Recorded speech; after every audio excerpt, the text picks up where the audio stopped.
Good morning to you all. Disconnected. Myself, Dr. N.N. Sengupta, would like to welcome you all on behalf of Board of Studies in this particular session of financial management. And this is the first track class we are having, which is named as BoS For Your Success. And we have started this for the November batch, November examination. And today we'll be discussing the first part, that is the financial management part. As you know, this is one of the paper where there are a lot of scope of scoring very good marks. At present, this paper is of 60 marks, and there are different contents which is included in this. So first, let us just see that what are the content, what we need to study, and how we are going to study. So while discussing this particular subject, we can tell you that the basic things which is covered in financial management is various functions of finance. Okay, so that will cover. So in our session today, what we'll be covering first is we'll be covering the syllabus as well as weightage. Very quickly, we'll go through the weightage, both skill-wise weightage and syllabus-wise weightage. Then we'll be going for the analysis of the question paper, how the question paper look like, what is the structure of the question paper. Then summary of each chapter with important points to remember, that we'll discuss very quickly. We'll also discuss some of the numerical question which is important for this particular subject. And then we'll also talk about how to revise this particular subject, and in the examination what are the do's and what are the don'ts. So I hope some of you are there online live, and if you are there, kindly ping us so that we can have a two-way communication, and we can take you into the loop also while discussing various topics. So whoever is there, you are requested to kindly send us a message, maybe good morning message or hello message, so that we exactly know the people and then we can interact as well. So these are the content which we'll be discussing in today's class. So let us start with the very first one. Now, before the first one, as I was telling you that our subject, this basically discussing about the financial management.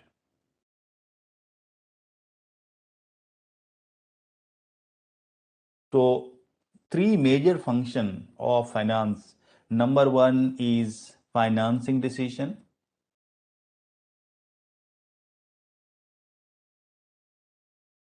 Where basically the finance decision has to be taken, like what is going to be the capital structure, what is going to be the various kind of leverage, how we are going to use, how much of financial debt we will be having, how much of variable expenditure we will be having, how much of fixed expenditure we will be having. So we will be measuring different kind of leverage, as well as we will be measuring and that how effective is going to be our corporate structure, corporate capital structure. So in the financing decision, majorly we will be covering capital structure and leverage, and then we will be also covering the cost of capital, where we will be determining cost of debt, cost of equity, cost of preference share, and cost of retained earning. Along with that, we will be covering the concept of weighted average as well as the marginal leverage cost of capital. So these are the part of financing decision. Then the second decision which comes is investment decision. In the investment decision,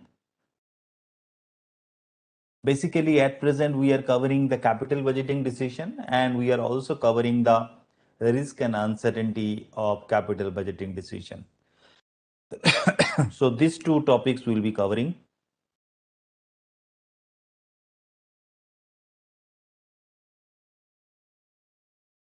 One is going to be the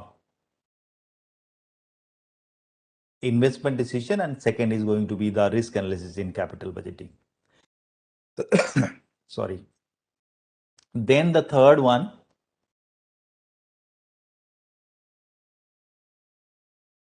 yes, good morning Anmol and good morning Anita. Third one, we are going to have dividend decision. And dividend decision is basically going to cover different kind of models we are having: Gordon model, Walter model, approach, a traditional approach, Graham Dodd approach, and then we'll be covering different aspect of dividend decision as well.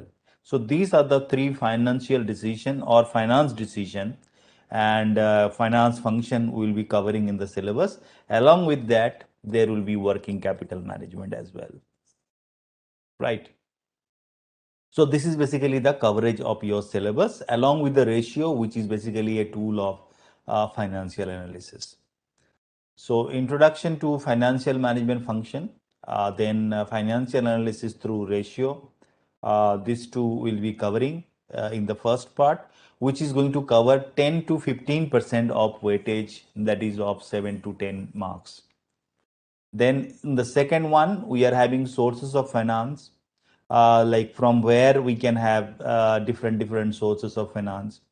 Second, we are going to have cost of capital, significance of cost of capital, factors, weighted average cost of capital, marginal cost of capital. Then we are having capital structure decision, and then we are having leverage. This is a very important part, which is having a weightage of 40 to 50%, 45%, which is of 29 to 33 marks.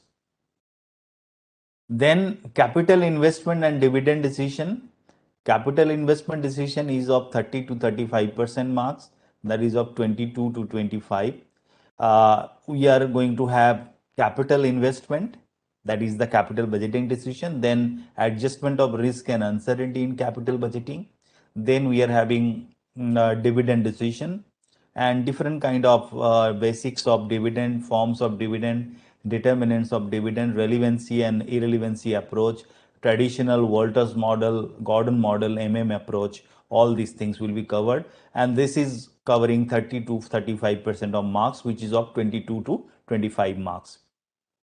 And last, there will be management of working capital. In the management of working capital, there are few areas which you need to do, like operating cycle, the working capital cycle.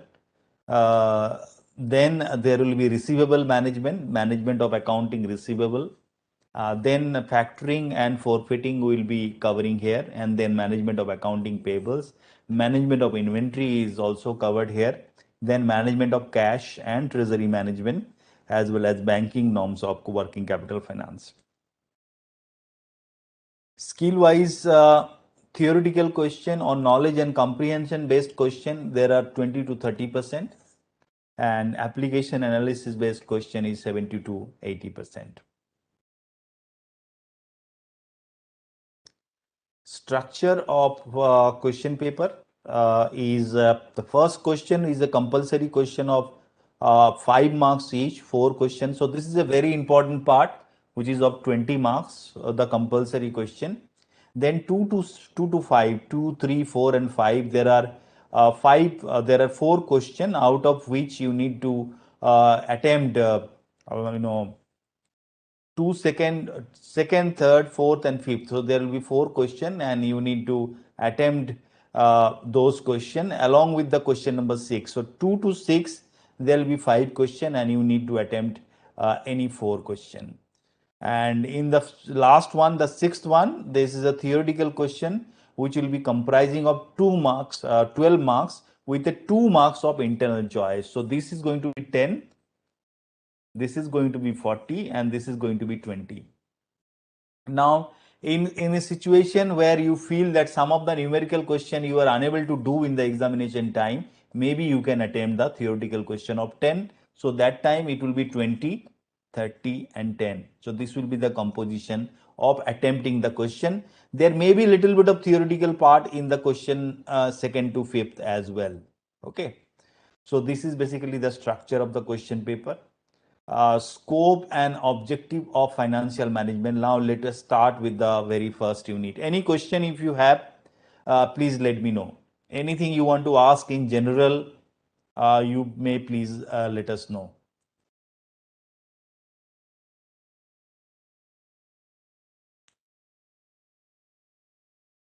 Yeah, I'll be waiting for your query. If whatever the maybe the query is there in your mind, that you may please ask us, so that we can reply all of your queries in the class itself.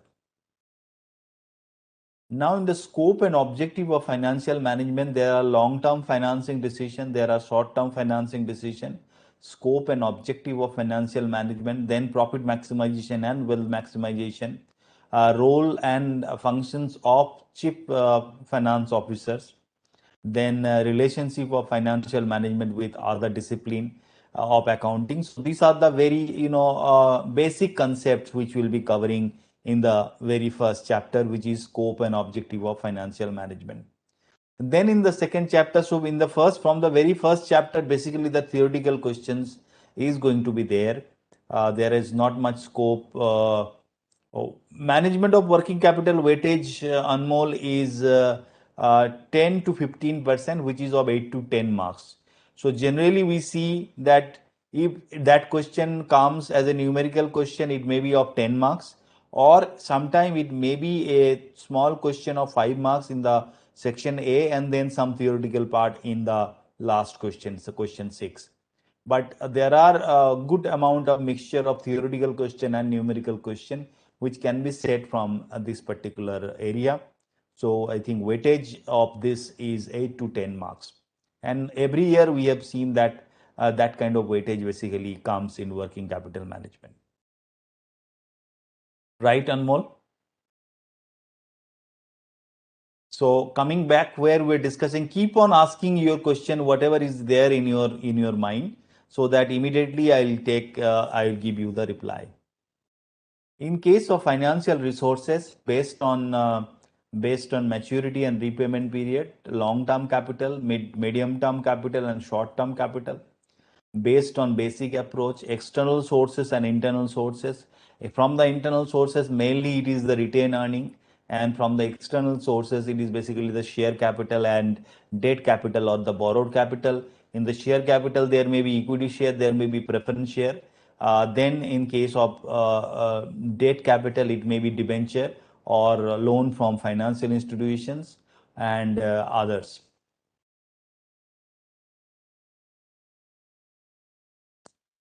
Now, in case of sources of finance in the long-term capital, you know that what are the options we'll be having, which is known as long-term, which are the options which will be having short-term, and which are the options which are having medium-term. So long-term is generally more than 3 years. In general, I'm talking about less than 1 year will be short-term, and between that 1 to 3 years is going to be medium-term. So share capital of equity shares, preference share, retained earning, debenture, loan from financial institution, loans from SFC is going to be the major part of long-term sources of finance. Then in the medium term, there will be preference share, debenture, any other loan we are having from commercial bank, and then we will be having short term like term credit, trade credit, accrued expenses and all.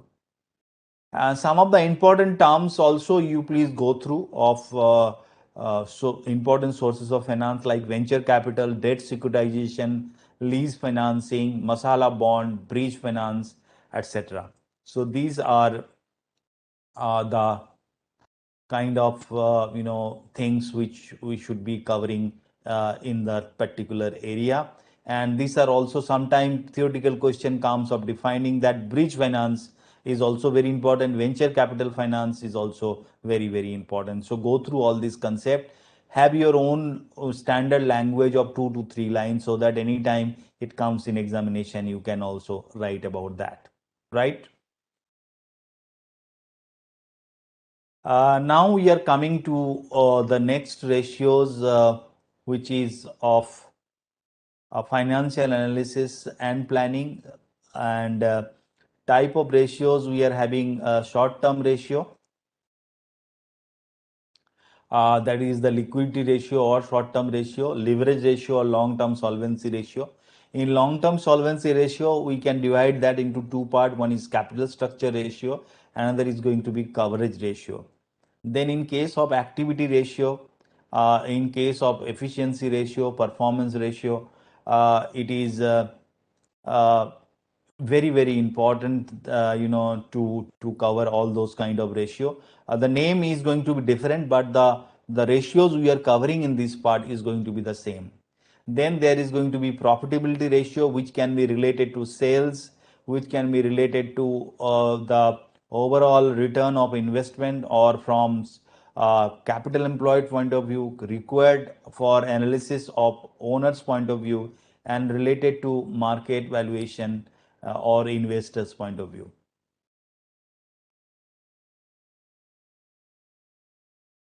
So these are the things we'll be covering in the ratio part.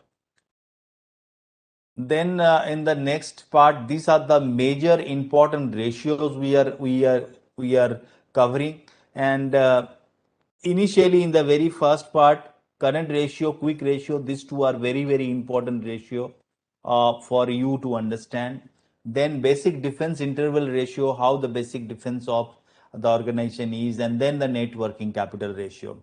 Then in case of coverage ratio, how we are covering whatever we need to pay, how we are covering those aspects, which is known as debt service coverage ratio, that is very important.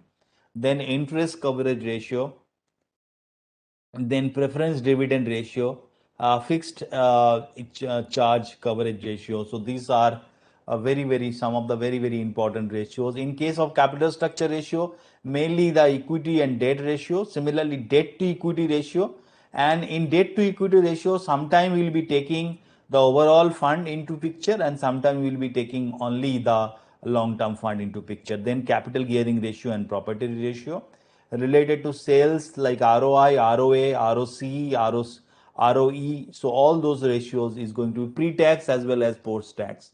So these are basically the return related ratio. Uh, then we are going to cover the profitability ratio, that is gross profit ratio, net profit ratio, operating ratio, financial expenses ratio, etc. Then we can have activity ratio and profitability ratio required from owner's point of view, or from the shareholders point of view. So those things also will be covering in the syllabus, and you need to go through all these ratios and try to practice those questions which is related to this ratio, so it will be easier for you to remember that what is the formula, and try to understand the logic behind those formulas. For an example, whenever there will be turnover ratio basically will include the sales. So you can see in all case of turnover ratio, it is either sales or cost of goods sold. What is the difference between sales and cost of goods sold? What is the difference between sales and cost of goods sold? If anybody can reply, please.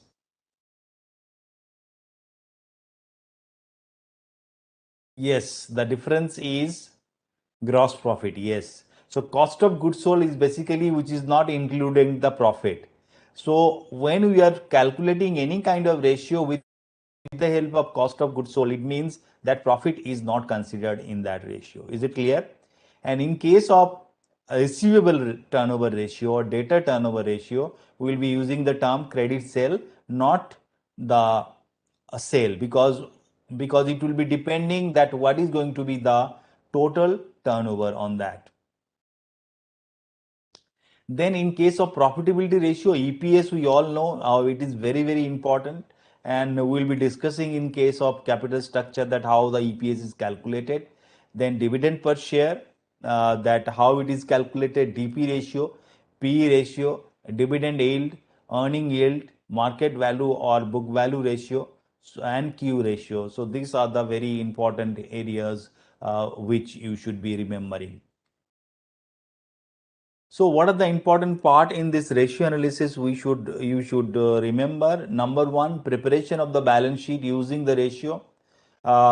This is one type of question which is very important. We'll do one type of question here also in the class. Then determination of different kind of ratio, how those kind of ratios are determined. Then calculation of different ratio when other ratios are given.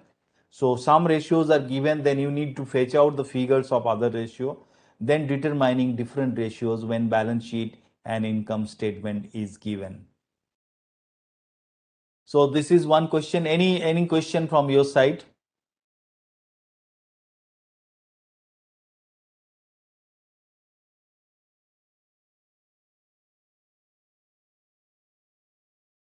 Any question from your side? Any of you? From the ratio analysis or in general, if there is any question, you just let me know.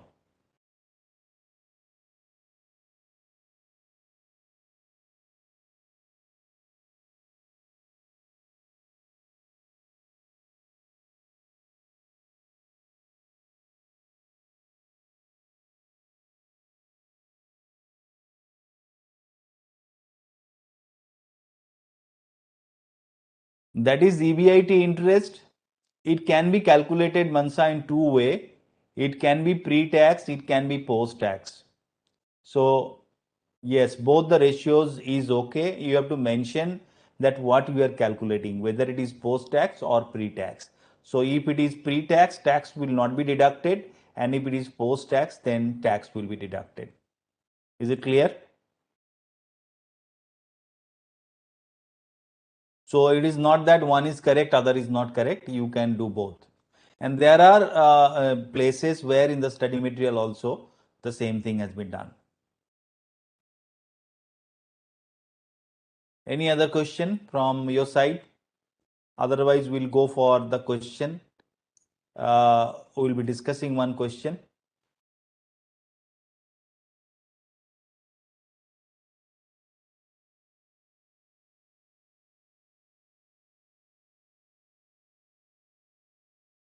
Any question?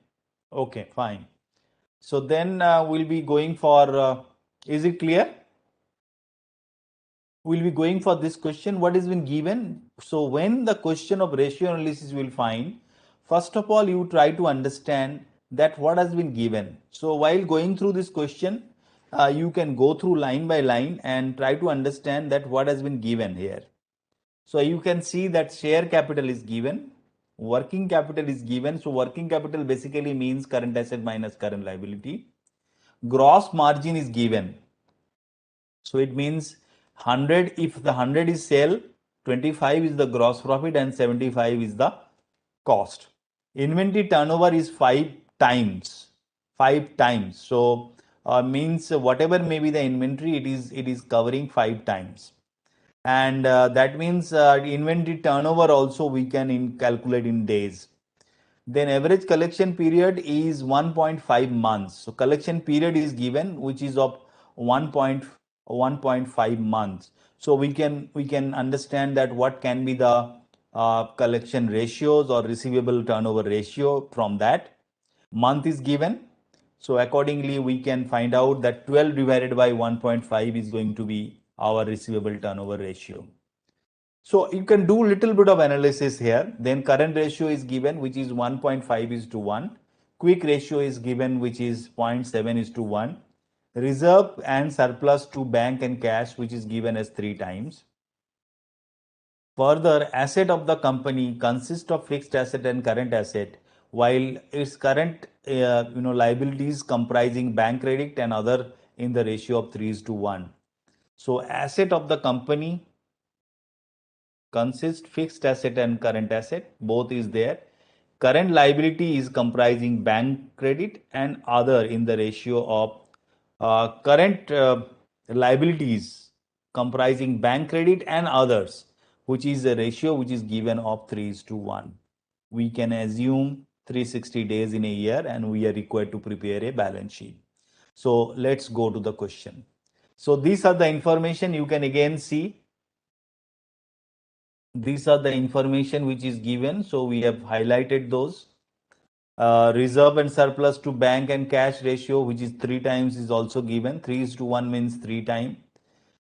So let's start with the current ratio. What is the reason of starting with the current ratio is that we are having working capital given. So this we can use with the current ratio and very easily we can find that what is current asset and what is current liability. So just try to understand that what information has been given and accordingly you try to calculate the ratio or you start the ratio. This kind of question, first information if you can calculate, later on you will see that automatically the other informations will be calculated.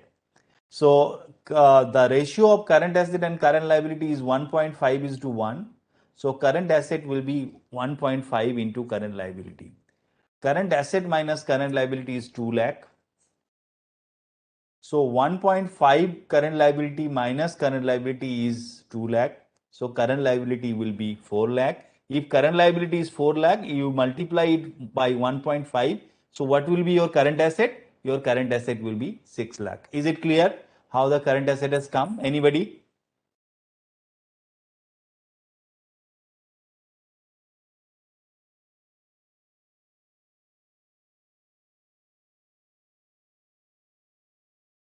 Any doubt anybody is having, please let me know. Anybody is having any doubt how the current asset has come?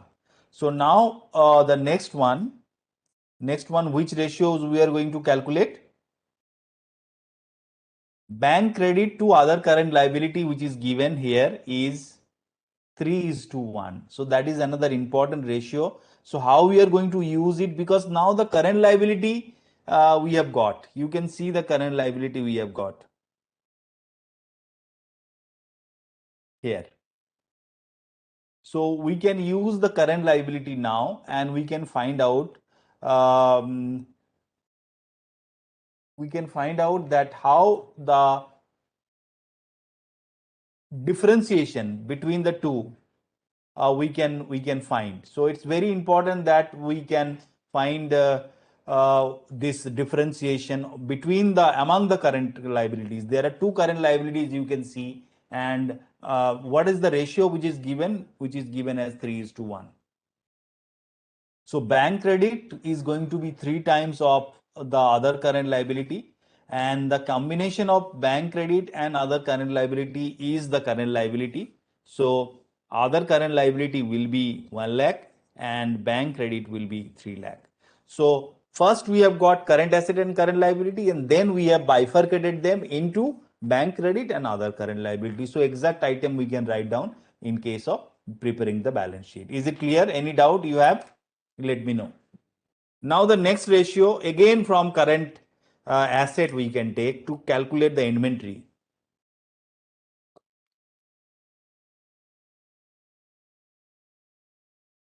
To calculate the inventory, we can take quick ratio. Very, very important ratio. So next one will be taking the quick ratio, this one. Quick ratio, how it is calculated? Current asset minus inventory divided by current liability. So quick ratio given is what? 0.7. 6 lakh is your current asset, and inventory is we have to calculate, and current liability already we have calculated 4 lakh. So what is going to be the inventory? Inventory is going to be 6 lakhs minus 2 lakh 80,000, that is 3 lakh 20,000. Next, inventory turnover. Inventory, I told you, normally we will be calculating based on cost of goods sold. So 5 times inventory turnover will be cost of goods sold by average inventory. Average inventory is a cost of goods sold by turnover, which is 5. So your cost of goods sold will be 16 lakh. Once you have got the cost of goods sold, you can calculate sales. How? Because gross profit margin is known to you. Am I correct? Any doubt? Please let me know.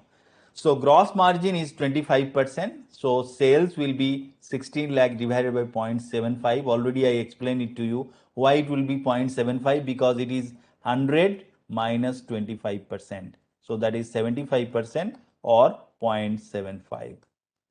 So 21,33,333 is going to be the sales. Now sales we have got. Average collection period is 45 days. So if you take that 45 days, it will be 8 times. Instead of this 360 by 45, you can also do straightway 12 by 1.5. That is also going to be 8.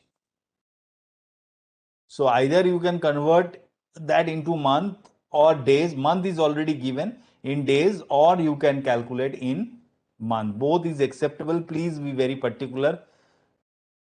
that how we are going to covering that. So what is the debtor turnover? Debtor turnover is going to be given, that is 8. Already we have calculated 8. So sales already we know, we are assuming all the sales are the credit sale. So sales divided by 8, so your receivable is going to be 2,66,667.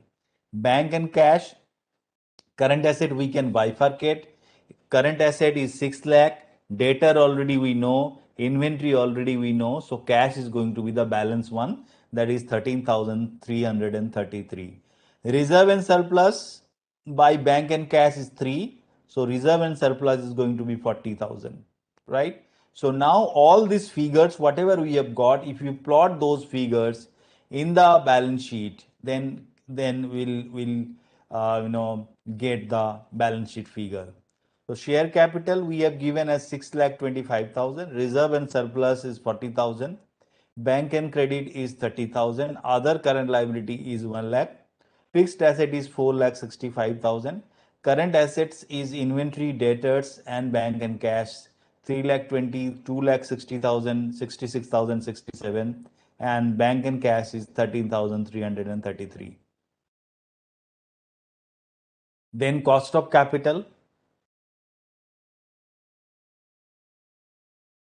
Cost of capital, there will be weighted average cost of capital and there will be marginal cost of capital, and different cost you have to calculate: cost of debt, cost of equity, cost of preference, and cost of retained earning. So you can see here that this is basically cost of long term debt. Debt basically means the long term debt, and it can be irredeemable, it can be irredeemable. So irredeemable, it can be before tax and after tax. So it can be with 1 minus t, it may not be with 1 minus t. Redeemable, again we can see that how it can be calculated. Cost of preference here, again it can be redeemable as well as irredeemable. Cost of equity share, there can be different approach. There can be dividend price approach, that is DP approach, D by P0. P0 is the initial price. Earning price approach, which is the opposite of P ratio. Earning, that is EPS divided by the P ratio, will come here. Divided by the market price will come here. So here E means EPS, earning per share, and P basically means the market price. Then the growth approach, which is added with the growth. Realized yield approach, past records of dividend, based on that we'll calculate. Then CAPM model, where there is an approach of beta also. So cost of equity is going to be risk-free return plus beta, and the difference between the market return and the risk-free return. And cost of return also we can calculate based on the cost of equity. Only thing we need to adjust is the personal tax in case of cost of retained earning. Now combination of all these ratios, debt, preference, equity and retained earning, can be weighted average cost of capital. So you practice the questions of individual, debt, preference, equity, retained earning, as well as when there is weighted average cost of capital also. What are the important points you can remember in case of cost of capital? How to calculate cost of debenture, cost of preference share and equity share, that's the first thing you need to remember. How to calculate the weighted average cost of capital using two kind of things, using book value and using the market value. Both the things you need to see. Then determination of revised working capital or revised weighted average capital, and revised cost of debenture, preference share and equity shares, those we need to calculate. Calculation of marginal cost of capital, that also you can calculate.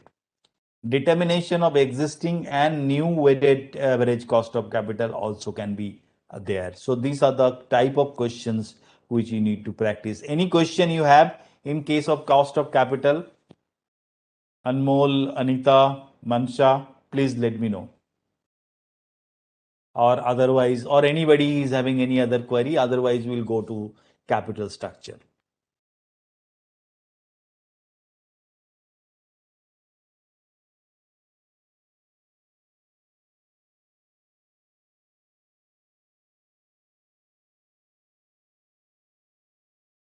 Is it clear? Is it understandable?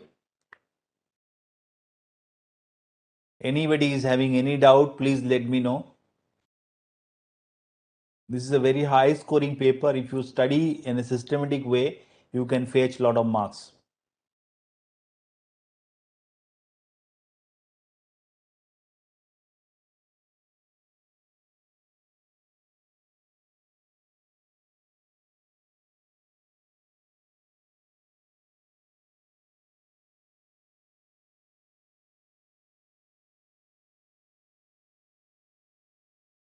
Any doubt?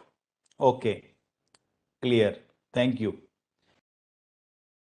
Now, next chapter we are going to cover is financing decision, that is on capital structure, right? So, capital structure, what are the things we're going to discuss? First of all, there are different kind of theories which is covered in capital structure. NI approach, traditional approach, net operating income approach, Modigliani and Miller approach, and financial hierarchy. And in the second part, we can understand that how the capital structure is designed. So that is going to be very, very important. There is one question from uh, Ankit. Kushi also has joined.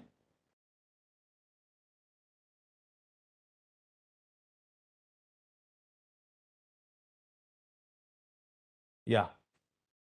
So Ankit, sir, are marks cut in case there is some difference in answer due to approximation? I don't think approximation is an issue, and 2 decimal is the figure normally we take. Okay, but whenever you will be doing approximation, please write down in bracket that it is approximate figure. Always try to clear your mind in front, since you are not communicating with the examiner. It's very important that through your answer sheet you communicate everything to the examiner, that this I mean to say, this I intend to say, and I know it, right? So that's a better idea, right, beta?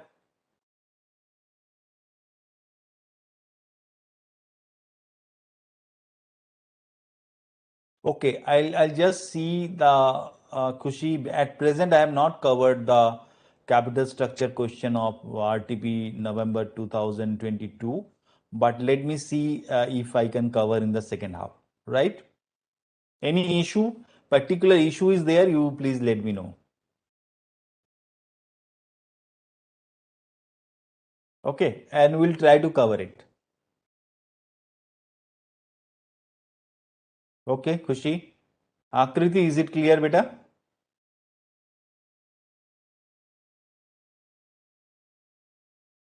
Is it clear, Akriti? Mansha, do you have any question? Anita?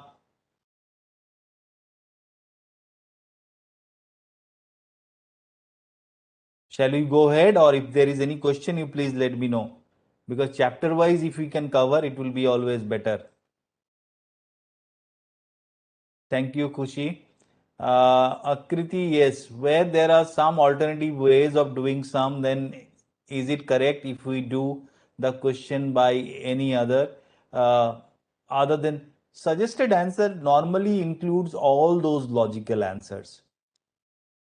It is not that any of the logical answer is not included. So rest assured that we take care of everything, and whatever the possible solution, the board of studies try to capture everything in the model solution, the logical solution, not illogical solution.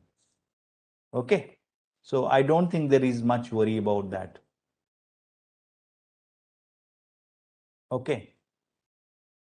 So for an example, there can be situation where tax can be considered, tax may not be considered.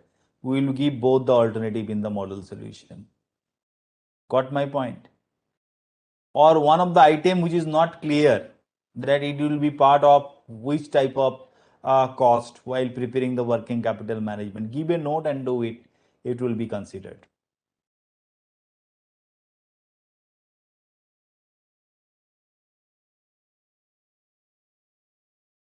Don't try to anticipate the mind of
Logical method means it has to be logical. It cannot be anything. It has to be logical. Yeah. Mansiben Modi. Good morning, sir. Which subject is most appropriate to attempt first? I mean, FM and Eco. I personally feels that probably you can start with financial management only, because it's a scoring paper, and if you can do some good question, if you can solve some good questions in the initial part which you know, and some of the questions will be, I think, in your zone, in your arc, and that will give you a lot of confidence. And if you at last, if you are little bit short of time, you can still attempt eco and you can attempt the theoretical part of FM. So that is my suggestion, but there is no thumb rule. You can do it as per your liking or the way you practice. You practice some mock test paper 2-3 ways, you try to see, and then accordingly you can find out that how it can be done. Okay.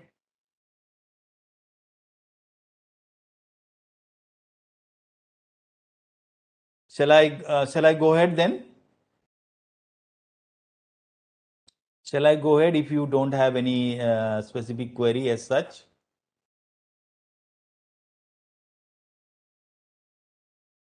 Capital structure, shall I go through? Okay.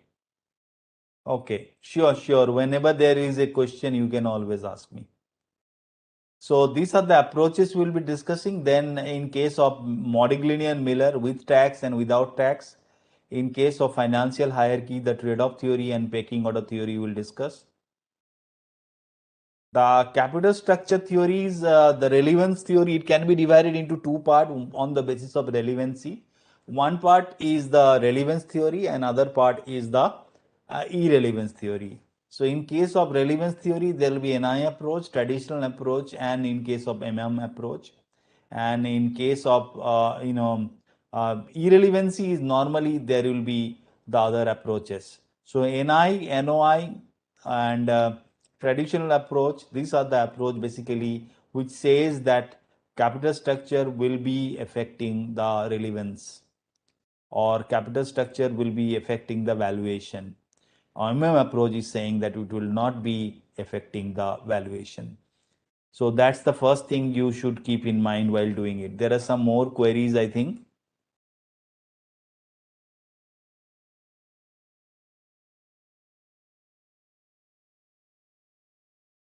Okay, Mansa is referring one question. Question is not with me right now.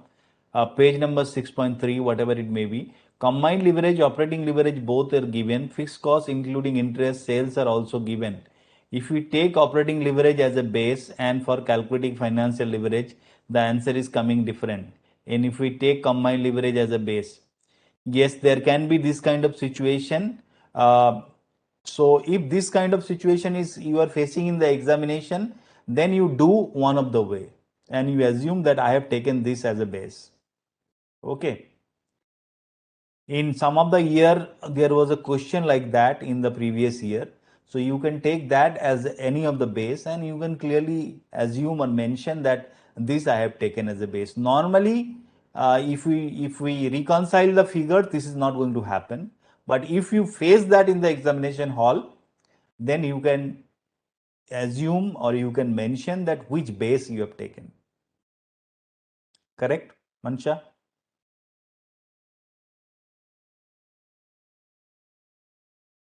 So if you take combined leverage as a base, if what other leverage is given, let's say you talk about operating leverage. So financial leverage can be combined leverage divided by the operating leverage.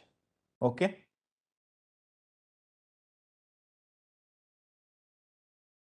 Akritis, the way you can get maximum marks in financial management is concept you're clear. I think we are covering all the concept in the very short span of time.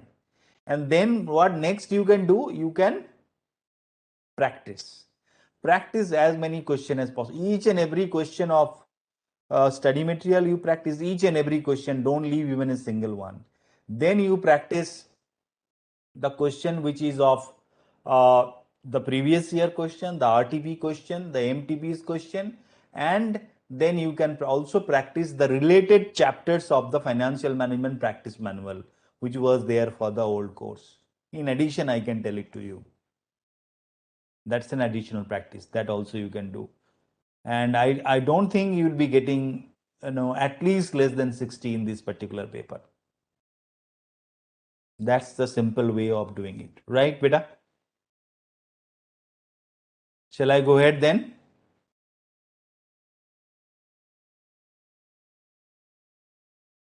Yes, thank you. Thank you very much. Thank you, Manisha Ben, then Anmol, Akriti. Mansha, I hope that your questions are clear, both the question.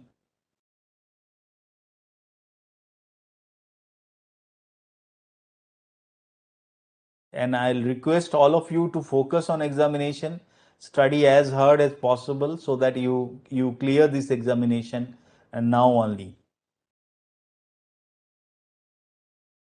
Then EBIT EPS analysis, that what can be the indifference point that we can do. Here, indifference point is basically a point where interest will be minus, then tax will be deducted, divided by the number of share. Then in the second case, same EBIT, interest will be different and tax will be deducted, tax will be the same one divided by the number of share. So this is a point, indifference point is basically saying is a point where the EPS is going to be same in two kind of situations. So that's the situation is known as indifference level. So this is basically about the capital structure. Please go through all the concept of capital structure. Yes, Akriti, thank you for your kind words, and Mansha, thank you very much for getting your doubt clarified. Very good question you have mentioned actually, as usual. Importance points to remember in case of capital structure, that are different question asked in various approach. So NI approach, NOI approach, approach, particularly without tax and with tax should be very clear to you. A question based on levered form and unlevered form, how the valuation can be done for levered form and how the valuation can be done for the from the unlevered form can be done. Determining the better financial plan, how the better financial plan can be determined. Calculation of indifferent point and EPS, determination of current and revised capital structure, questions where debt is increased and interest is also increased. So this kind of question means slab wise debt is there. So that kind of question, this time only last examination we have seen this kind of question. So you can practice this all kind of questions. Shall I go for leverage? Though one of the question was asked by Ms. Mansa about the leverage, but now we'll be starting the leverage. Any question in capital structure, please let me know.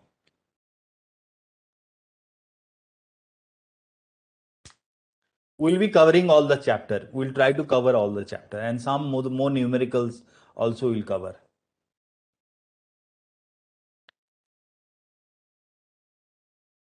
Shall we start leverage? Akriti, Himanshu. Himanshu, is it clear? Whatever doubt was there? Manisha, Mansa, Mansi Ben, Akriti, any query, any further query you have? Otherwise, we'll just start discussing this will be the last chapter before taking a break. We'll take a break and then we'll come back once again. So we'll discuss this particular chapter along with a numerical, right? So financing decision, that is leverage, basically we'll be discussing here. So before talking about the leverage, there are mainly three kind of leverage. Leverage basically the kind of advantage we can use by employing certain kind of cost, that may be the fixed cost in case of costing structure, That may be the fixed interest in case of the interest structure or after EBIT, or it may be combination of both. So you can see the profitability statement or income statement what we have calculated here. Sales minus variable cost is contribution. This we all know from marginal costing also. Fixed cost. So this is very, very important. Fixed cost. And then if you reduce that fixed cost, it will be operating profit. So your operating leverage is basically the ratio between contribution and EBIT. What is there in between? बीच में क्या है? It is fixed cost, which is there in between. Balance advantage fund is basically a security. That is a security at present is also very, very popular, where different kind of characteristic of securities are mixed. So this is basically tailor made in some of the mutual funds also. So we'll come back to that if you have a little bit more doubt on that. So now fixed cost, then we'll be getting what? We'll be getting operating profit. So is it clear? Operating leverage is clear. Operating leverage is basically means what? Operating leverage is that how much fixed cost we are using. So how we can calculate? How we can calculate that? We can calculate by calculating the ratio of contribution and EBIT. Is it clear? Contribution by EBIT. So this is contribution by EBIT.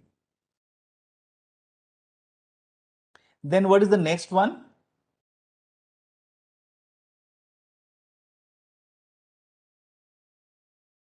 What is the next one?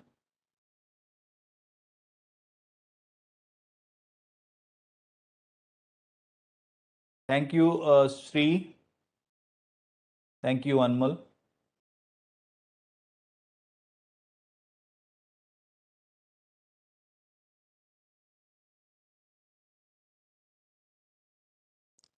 Mansa, is it clear the fund, balanced advantage fund? So basically hybrid mutual fund, nothing else. The details of that you will be studying in final, where the characteristics are basically mixed, both equity as well as debt. So now coming back to the leverage, now EBIT you have got, now EBIT and EBT, what is there in between? In between there is interest.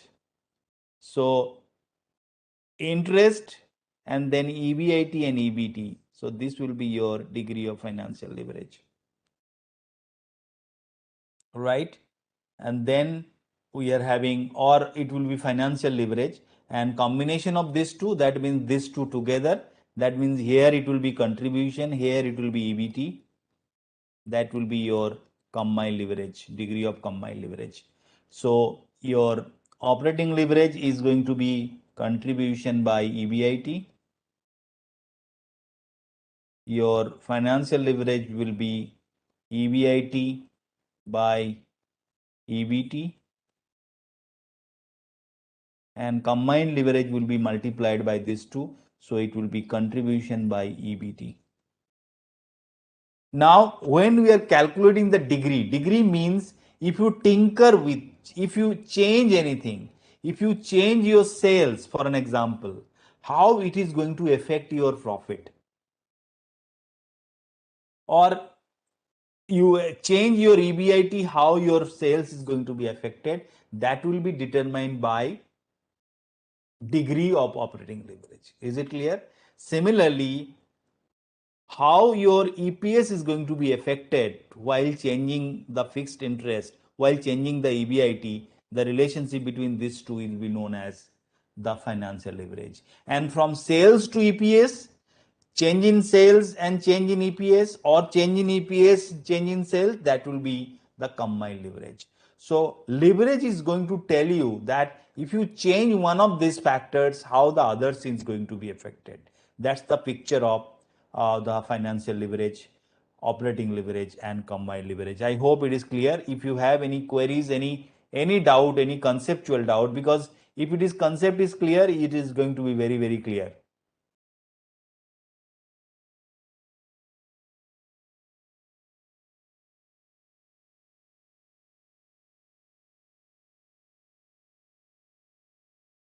EBIT by operating profit, non-core business operation, finance cost is equal to PBT. Once we add non-core item, EBT converted into PBT as a whole. Yes, you are correct. Absolutely correct. So, yeah, you have understood that balanced advantage fund. In final, you will be studying the detail of different kind of mutual fund also. So, carrying on with the leverage. Operating leverage is going to be contribution by EBIT, that I already told you. Then degree of operating leverage is going to be percentage change in EBIT by percentage change in sales. But please understand the logic, why it is done. Logic we have cleared here.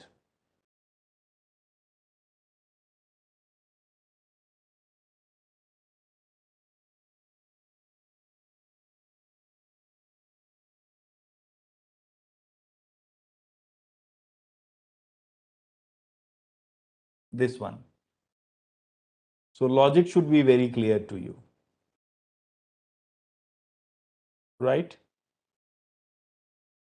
Then margin of safety is related with operating leverage, that also you keep in mind. In case of financial leverage, it is EBIT by EBT, already I told you, or change in EPS and change in EBIT, and it is also known as trading on equity. Only based on some percentage of equity basically you are working. So it will be known as trading on equity, and financial leverage is also known as double-edged sword. Many time in theoretical question we see this kind of question. It means when you are doing well, when your business is doing well and you are taking debt and you are earning well, you are paying them, your EPS is increasing. That's a very good situation. That's an advantageous situation. But when you are not doing well, your debt is going to be a too much liability on your profit.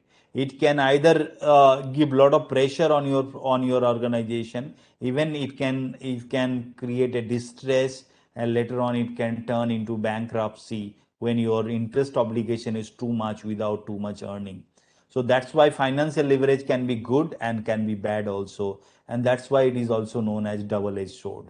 Is it clear? Very important. And combined leverage, which is a combination of these two leverage, that is of operating leverage and financial leverage. So you can calculate in different way. You can just multiply it. Let's say OL is 3 and FL is 2. So 3 into 2, it will be 6. Or you can calculate by deducting, by dividing EBT from a contribution. So this will affect everything from here.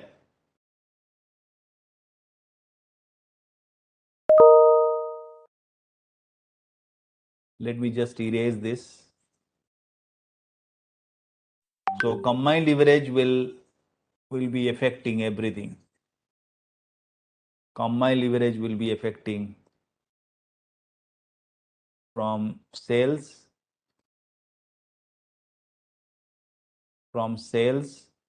to EPS. So everything will be combined leverage. So any changes here, how it is going to make a change here, or any changes here, how this has been changed. This will be totally demonstrated by the combined leverage. Yes, optimum leverage is preferable, but it's not very easy to know that what is your optimum level. Okay, so according to the situation, according to the position of your business, you can decide that how you are going to go ahead with that. Right? Any doubt in case of leverage, please let me know.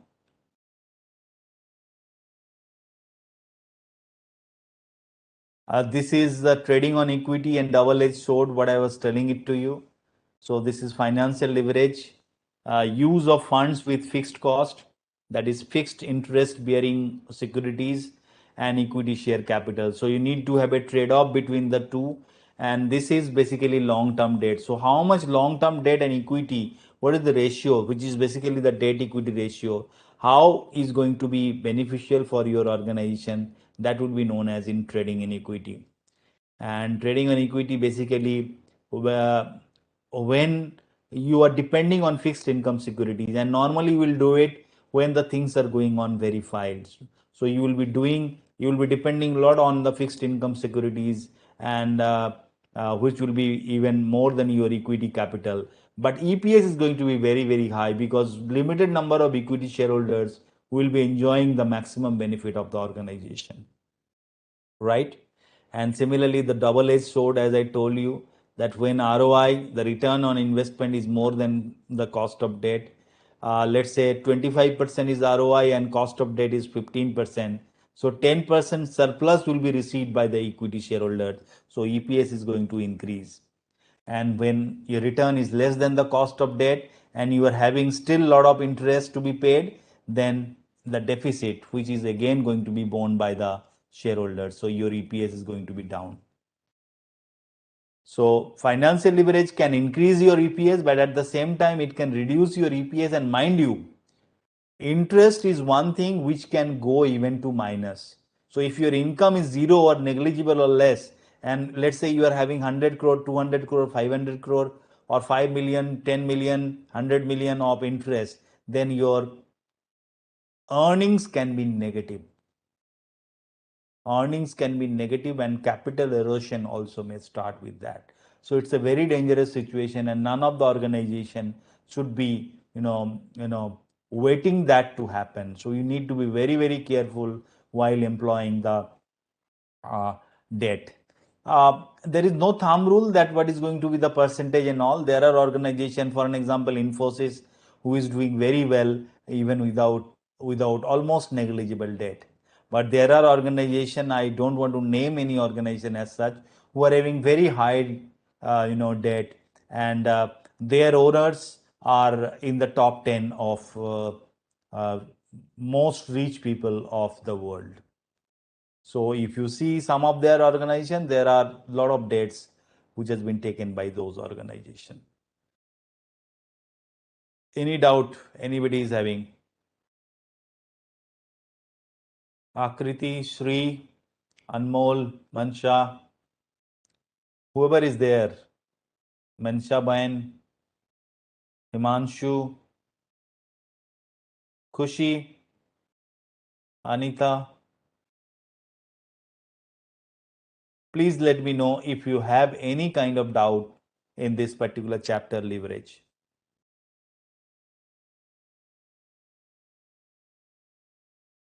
So what are the things you can remember here?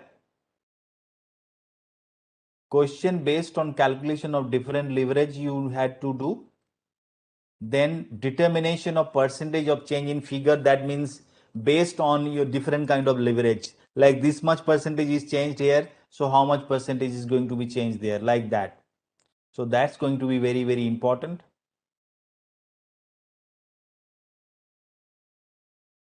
Then determination of percentage change in figure, already I told you, theoretical question like double-edged sword and all those things.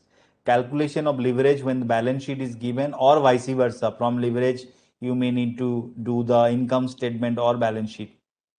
Preparation of income statement, this is already I covered, very very important type of question.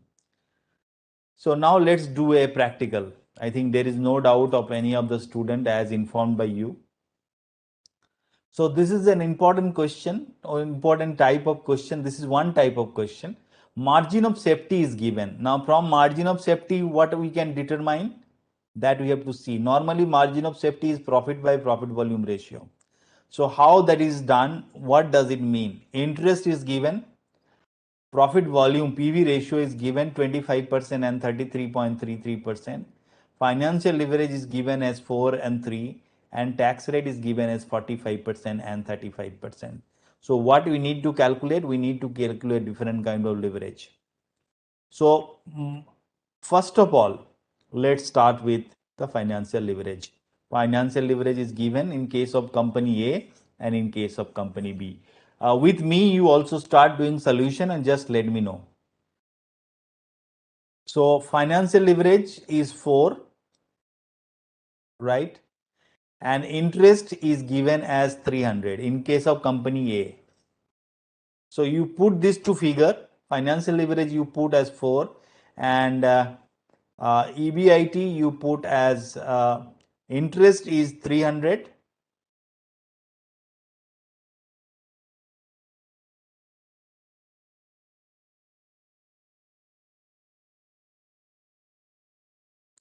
Interest is 3000, not 300, it's 3000.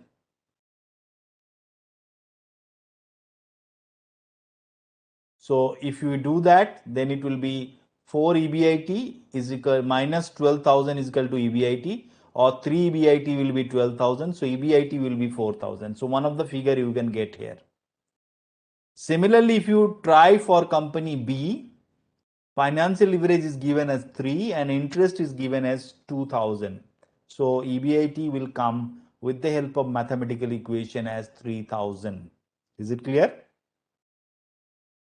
This is the use of financial leverage. Now, operating leverage. What I told operating leverage means? Operating leverage means 1 divided by margin of safety, just opposite to the PV ratio, opposite to margin of safety. So operating leverage will be 1 by margin of safety. Margin of safety means profit by profit volume ratio.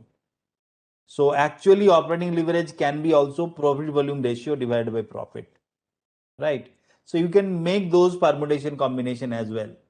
So operating leverage is 1 by margin of safety. Margin of safety is given for both the company, you can see. So when a margin of safety is given, so straight away you can know what is operating leverage. So here operating leverage will be 1 divided by 0.20. Here it will be 1 divided by 0.25. So that is only we have done. So here it is 5 and here it is 4. So straight away when the margin of safety is given, you can see that this margin of safety for company, sorry, the operating leverage for company is 5 and for company B it will be 4. So operating leverage also you know, financial leverage is also you know, means combined leverage also you know. So what we can calculate from here, we can calculate the contribution. EBIT is known to us. With the help of financial leverage, we have calculated EBIT. I think some of you have given the answer. Let me just check it. Yes, Anmol, absolutely correct. The EBIT of company A is 4,000 and the EBIT of company B is 3,000. Now, the contribution of company A is coming how much? Have you calculated? Contribution will be 20,000 for company A, and for company B, the contribution will be 12,000. So you can see it here. This is 20,000. This is 20,000 and this is 12,000. Yeah, Anmol, absolutely correct. I hope that others also could calculate in the same way. Then company A, the profit volume ratio is 25%, which is given. So profit volume ratio is 25%, which is contribution by sales. Profit volume ratio, how PV ratio is calculated? PV ratio is sales contribution by sales into 100. So if you put this figure, 25% is equal to 20,000. Contribution now we have got here 20,000 and 12,000. So you put those figure 20,000 here and 12,000 here. So you will find the sales 80,000 here and 36,000 here.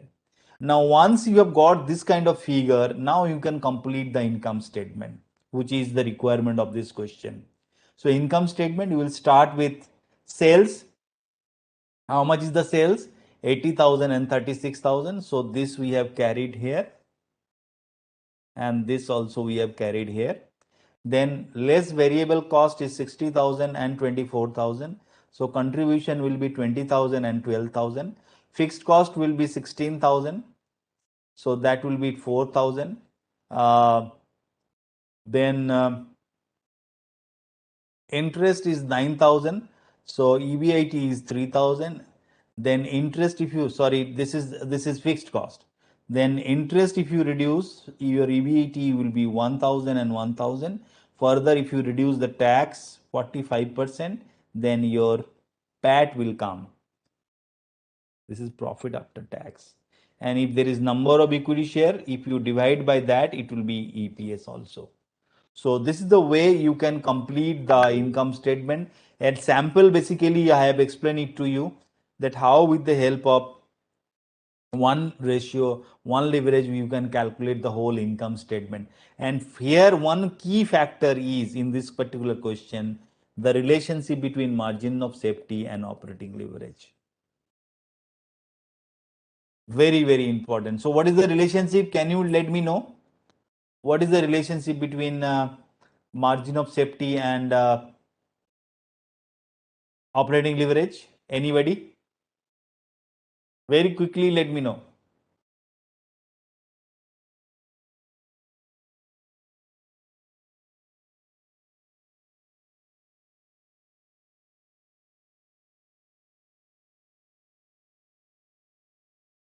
Yes, I am waiting for your reply.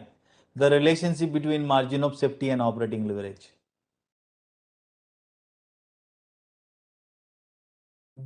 That is the concept. Yes, absolutely correct. Anmol. That is the concept based on which the whole numerical can be done. Because until unless you are able to calculate operating leverage, you will not be able to find contribution. And if you cannot find contribution, you cannot file sales. So very, very important that we get to know. And once you know the financial leverage and operating leverage, things are pretty simple for you because you can calculate the combined leverage and you can calculate the sales also. Correct? So these are the questions which are concept based question, and you need to practice this kind of question. Different varieties can be there. Seven inverse relationship, and Anmol also inverse relationship. I hope that others, for others also, it is very clear. Now we have come to the conclusion of the 6th chapter, and there are 4 more chapters we'll do in the second half. If you have any queries, you let me know. Any doubt, if you have any kind of doubt, whatever you feel, you can let me know.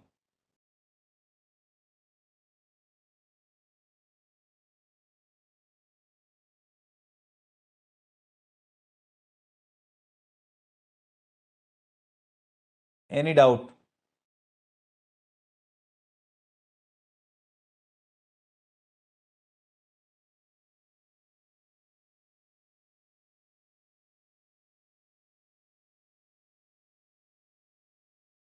Any doubt you have?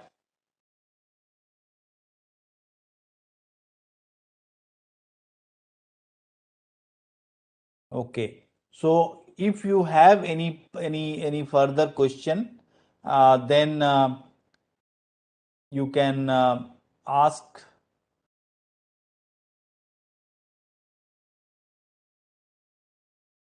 In the next class, in the next part of the class, we will be having all chapters covered there. So in the second part, the investment decision will cover, then risk analysis in capital budgeting will cover, and then we will cover the dividend decision and working capital management. We'll try. Yes.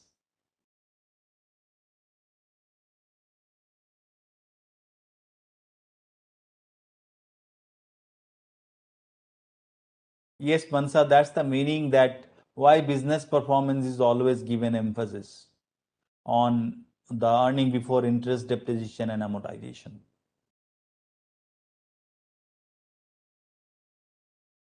Correct. So now what we'll do, we'll take a small break, and after the break, then we'll come for the discussion of the next 4th chapter, that is of investment decision. And in the meantime, if you have any of the question, then you please get ready and you can send those questions. So even when I'll start the session after the break, I'll start with the questions itself, and then we'll cover the 4 chapters. So we'll take a break and then we'll come back, right? Thank you very much and hope that all will be back with us after the break.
chapter 7, that is investment decision, after the break, and we'll be starting with that.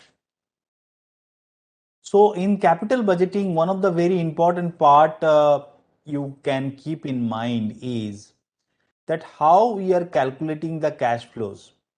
I'm sure you have sent many queries also. So those queries also will be taking, and all of your queries, whatever maybe the queries are there, will be covering that. Yes, you have a doubt in working capital management, you can ask. I will be discussing that also.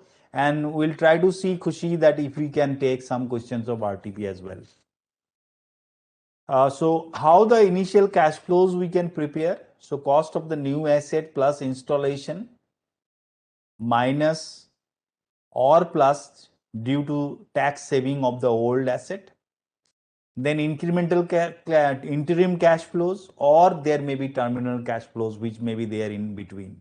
So opening plus in between and the end, or the termination one. So now let's go to the next part.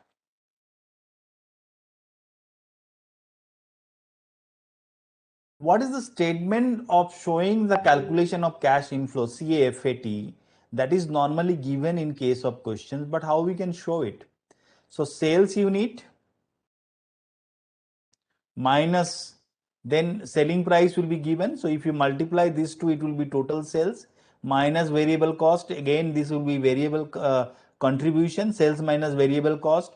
If you reduce the fixed cost, that is the fixed cash cost as well as depreciation, you will be getting the earning before tax. Then if you reduce the tax, it will be earning after tax. Then if you add back the depreciation, that will be cash flow.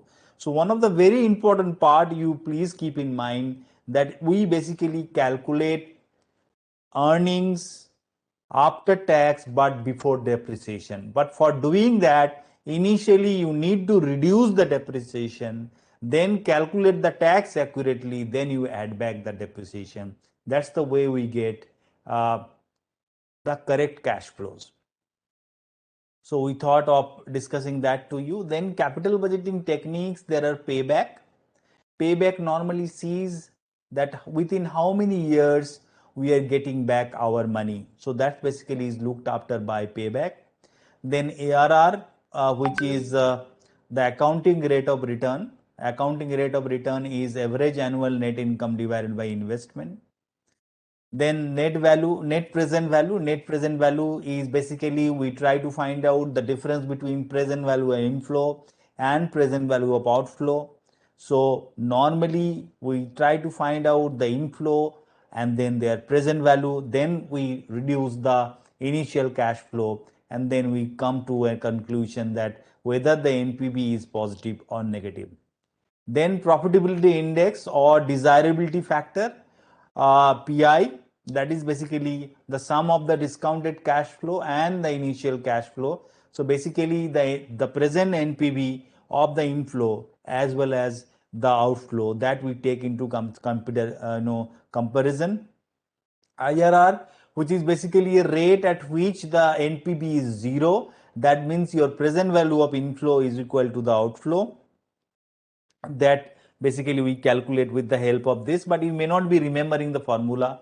You can take two discounting factor, and accordingly you can calculate that what can be the internal rate of return of any organization. There can be modified internal rate of return also, which is assuming a single outflow in the 0th year, in the 0 year, and the terminal cash flow. So the discounting rate basically will be equalizing the present value, which is known as modified internal rate of return.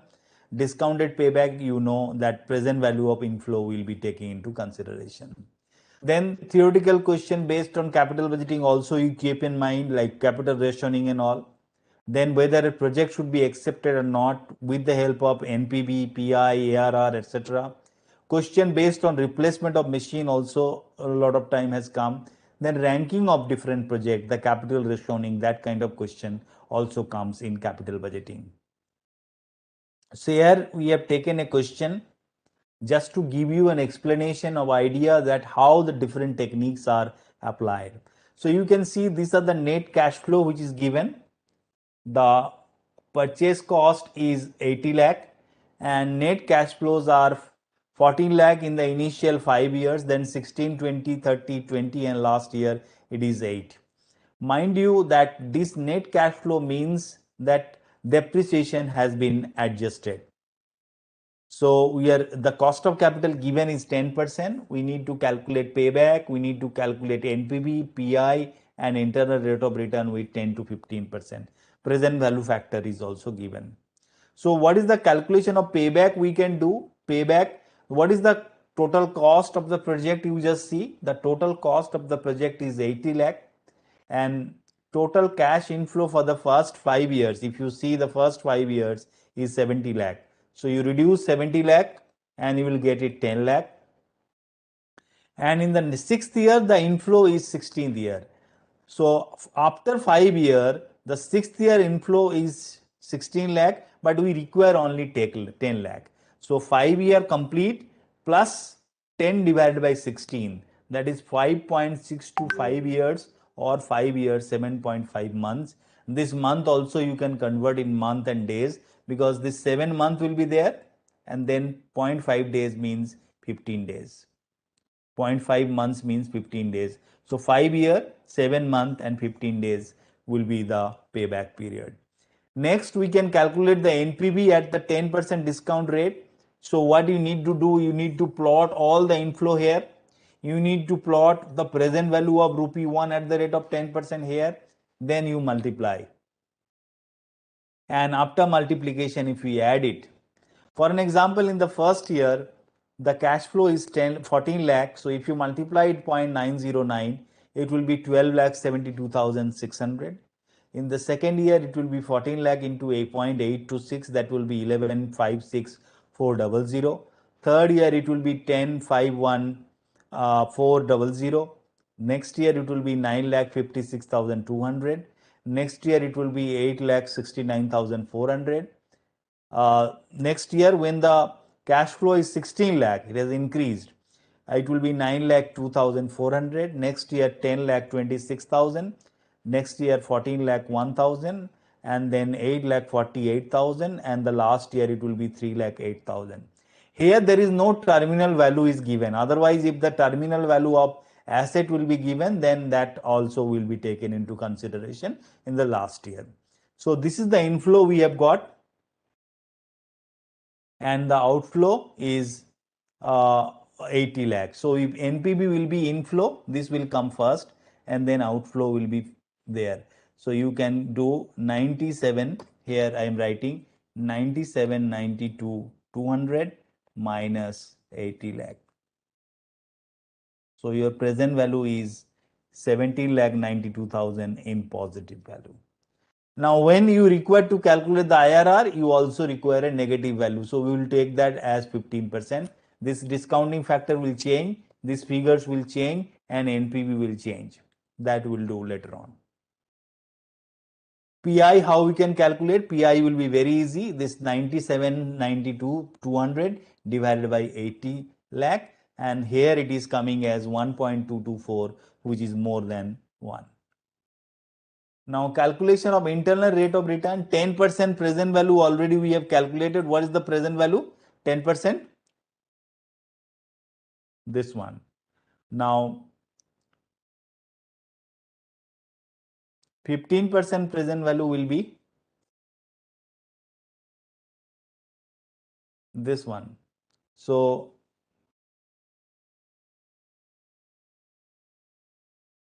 this will be the present value of different inflow, and if you make the total of this is 7884, that means it's a negative 1. So NPV is negative. In 10% the NPV was positive and in 15% NPV is negative. So that means what? Your internal rate of return will be between 14 to 15%. In fact, it will be near about 15%, seeing the negative factor is very less at 15%. So we can calculate the IRR. We'll start with 10%, then the NPV of the first case, NPV of the second case, minus the NPV of the second case, and then the rate of difference of rate of discounting factor. So 17,92,200 divided by 19,08,200 into 5%. So that will be 14.4%. So this will be the present value factor. This will be in the present value factor of 10 and 15, this will be IRR. If you take any other factor, the IRR will not be changed. Only thing you need to ensure that one of the discounting factor is going to give you positive NPV, another one should be giving you the negative NPV. Any doubt in this particular question, please let me know. Or in any doubt or in working capital management. In investment decision, not working capital management. I just saw some of your doubt is there in working capital, so I will take that query that time. Okay, Khushi has asked how margin of safety is reciprocal to operating leverage. Okay, this is related to the last chapter. Please go through the study material page number. The item number will be probably 6.33, where this relationship has been explained, Khushi. But in short, let me tell it to you. What do you mean by margin of safety?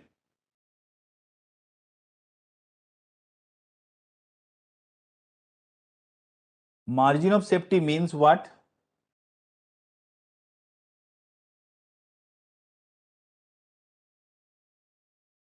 What is the meaning? This is not related to capital budgeting though, but I am discussing here.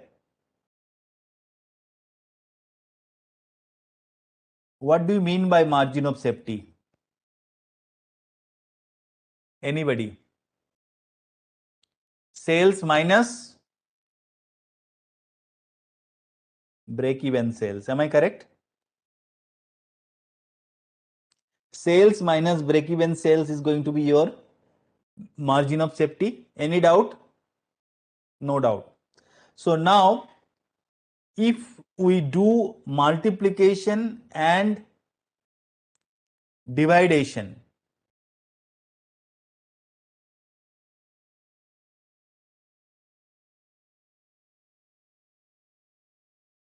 and if you want this into percentage, it will be divided by sales. So sales minus break-even sales divided by sales if you want in percentage. Now if you multiply this both numerator and denominator by PV ratio, you multiply this whole by PV ratio, multiply this also by PV ratio. This is very well explained in the study material, please go through it. So now sales into PV ratio minus break-even sales into PV ratio, and here also sales into PV ratio. PV ratio means what? PV ratio means contribution by sales. Contribution by sale. So if you follow this technique, you will land to a place where margin of safety is contribution by EBIT. Sorry, EBIT by contribution. Here contribution is there and this is EBIT. So EBIT by contribution is your margin of safety. Now, what is operating leverage? Contribution by EBIT. That means 1 divided by margin of safety is operating leverage. That's how it has been proved. It is there also in the study material itself. Page numbers 6.6 and 6.7. Almol has very correctly mentioned. I hope I could also explain it. Khushi, is it clear, beta?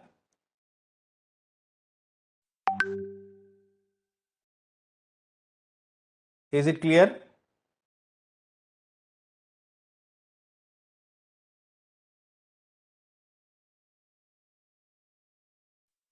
Okay, fine. Now let's go to the next one, which is including, this is a very important chapter nowadays. A lot of question comes from here. There are different kind of techniques like statistical technique, conventional technique, and other technique. In case of statistical technique, the profitability analysis, variance, coefficient of variance, these are included. In case of conventional technique, the risk adjusted discounting rate, that is RADR, certainty equivalent, that is CE. Then other techniques, sensitivity analysis and scenario analysis are basically covered, and you need to go through all these concepts. Now profitability, how expected net cash flow are calculated? That is net cash flow divided multiplied by the probability. Expected NPV will be divided by the present value factor.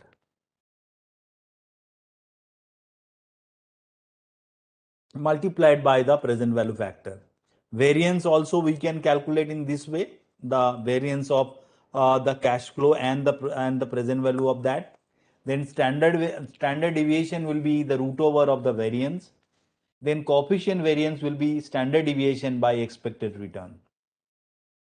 Then RADR technique also you know, certainty equivalent also you know. The major difference between risk adjusted discounting rate and certainty equivalent is, in case RADR, it is basically the discounting rate which is adjusted. So if the discounted risk-free rate, which is 182 days of security, the T-bill, treasury bill, and let's say it is 6%, along with that 4% premium if you add, so 10% is going to be your risk adjusted return. In case of certainty equivalent, we take the cash flow and then we take the risk factor on that. So RADR is basically the risk adjusted factor in the discounting rate itself. Certainty equivalent is applied directly on the cash flow. Then there is sensitivity analysis, which factors are more sensitive, and scenario analysis, plotting the situation on different kind of inputs. So these are also both theoretically and numerically very important question. Now let us solve one question of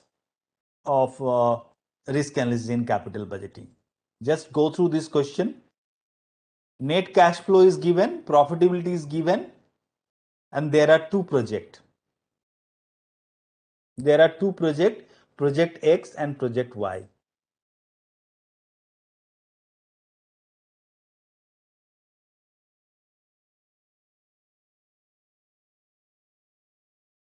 So net cash flow of project X is given 50,000, 60,000, 70,000, and probability is 0.30, 0.30 and 0.40.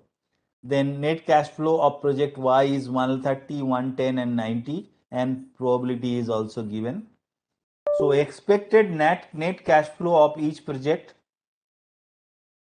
variance of each project, standard deviation of each project, then COV or coefficient variance of each project, and identify which project do we recommend. So these are the techniques we need to follow. So now what we'll be doing, these are the figures of the question we have brought in here. So now we can see that net cash flows are here.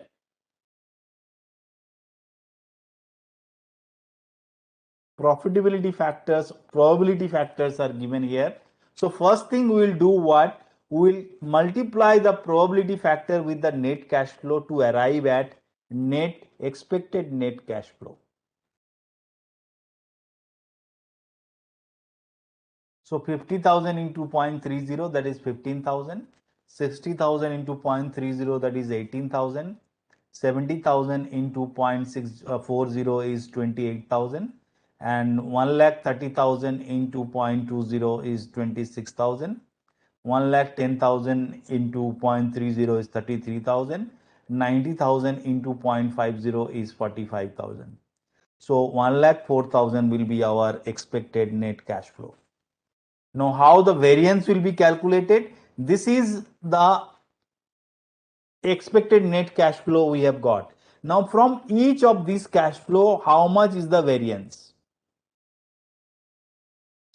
So 50,000 minus 61,000 into square multiplied by the probability. Here lot of mistakes generally the students commit. They do not take this probability factor into consideration.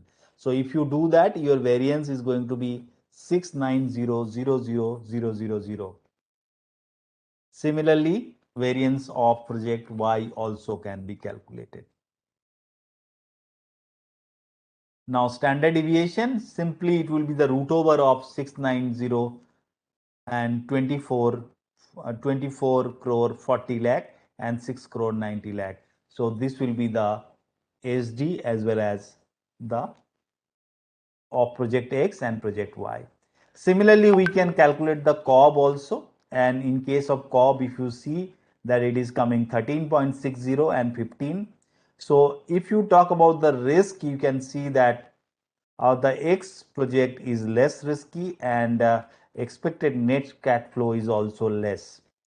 Y is more risky and more cash flow is also expected. So this follows the regular pattern of risk and return, higher risk and higher return. In case of project S, risk per rupee of cash flow is 0.136, while in project Y it is 0.15. Therefore, project X is better than project Y. So this is how the project evaluation can be done and what are the techniques. Only one technique we have discussed. Just let me know if you have any doubt in this.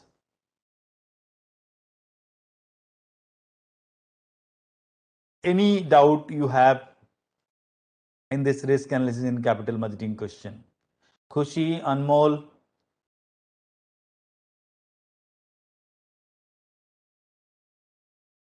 Anita,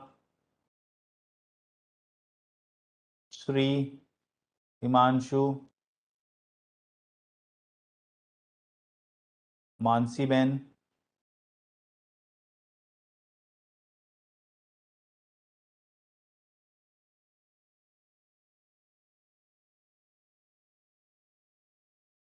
Okay, okay. So now we'll go for the next particular chapter of dividend decision. Now, dividend decision like capital structure has been divided into three kind of models. One is the irrelevance theory model, that is dividend is irrelevant. Second is relevance theory model, that is dividend is relevant. Then other models also we can include. So in case of the dividend is relevant model, basically approach, and then Walter Gordon Graham dot model, dividend discount model, DDM model, or Linter's model. These are the major dividend models we'll see in this particular chapter. So Modigliani-Miller hypothesis, which is one of the major hypotheses, and where it is said that market value of equity share is not affected by the dividend size. So P0 is equal to P1 plus D1 divided by 1 plus KE.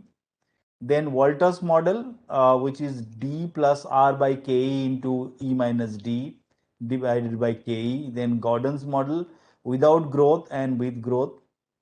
Without growth, it is the earning per share into 1 minus B. 1 minus B is the retention divided by K minus BR.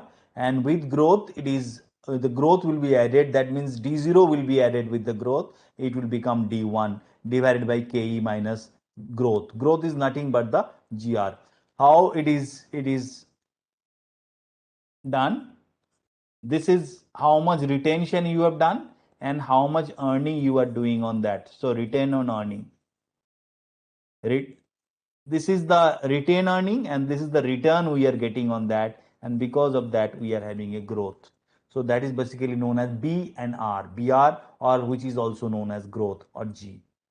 Then there is dividend discount model. In the dividend discounting model we can have intrinsic value or sum of present value of future cash flow, then sum of present value of dividend or present value of stock sales price, then zero growth, uh, the dividend by KE, and constant growth, it will be D0 into 1 plus G. Already we have discussed that in the earlier model. Then there is Graham dot model where a multiplier will be taken. That is multiplier is denoted by M, and then there is a Linter model as well.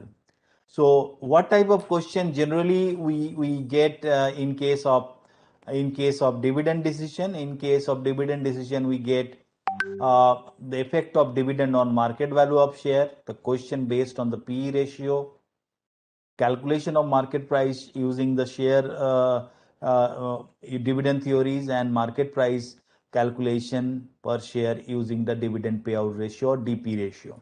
So these are the different kind of questions we get. We'll solve one question.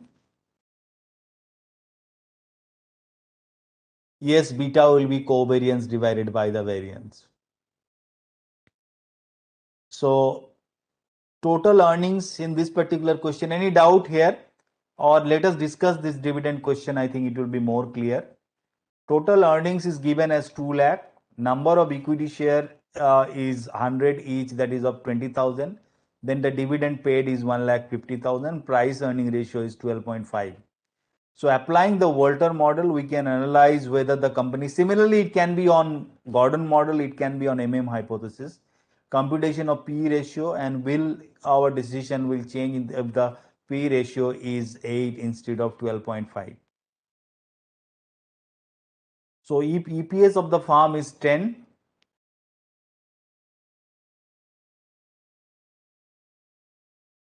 EPS of the firm is 10.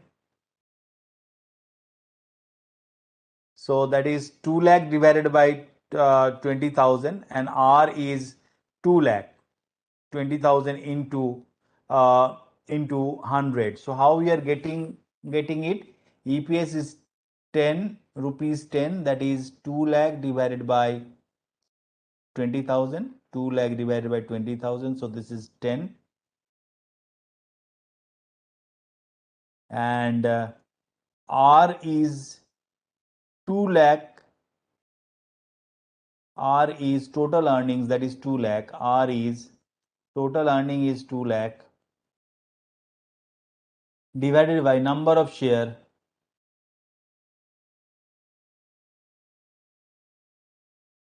Number of share is 20,000.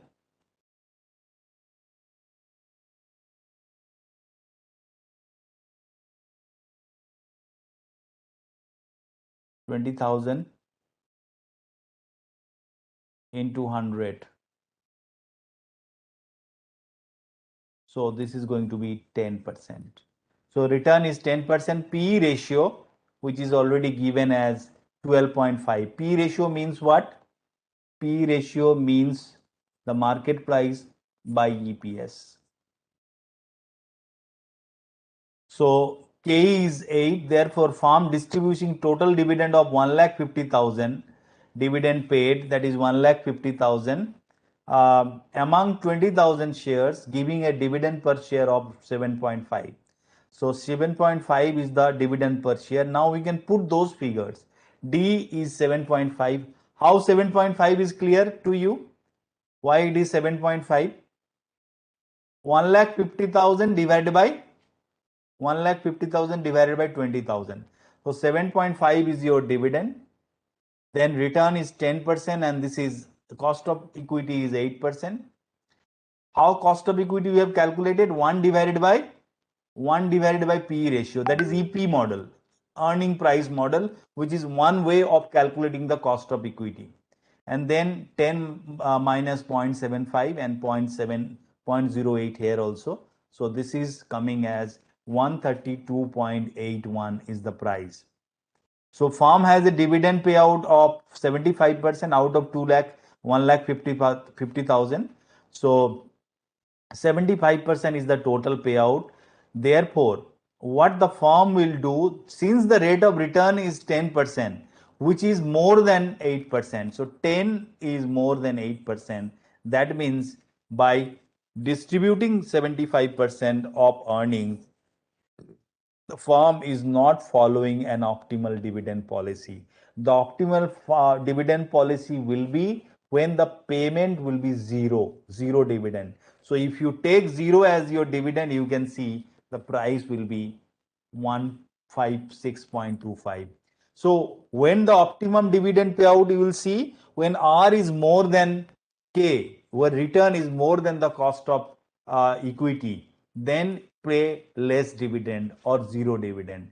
When your return is not less, that means you are not earning well, then you declare the dividend, give 100% to the equity shareholders, let them invest somewhere else. Let them invest the money somewhere else. That's the concept basically we are following.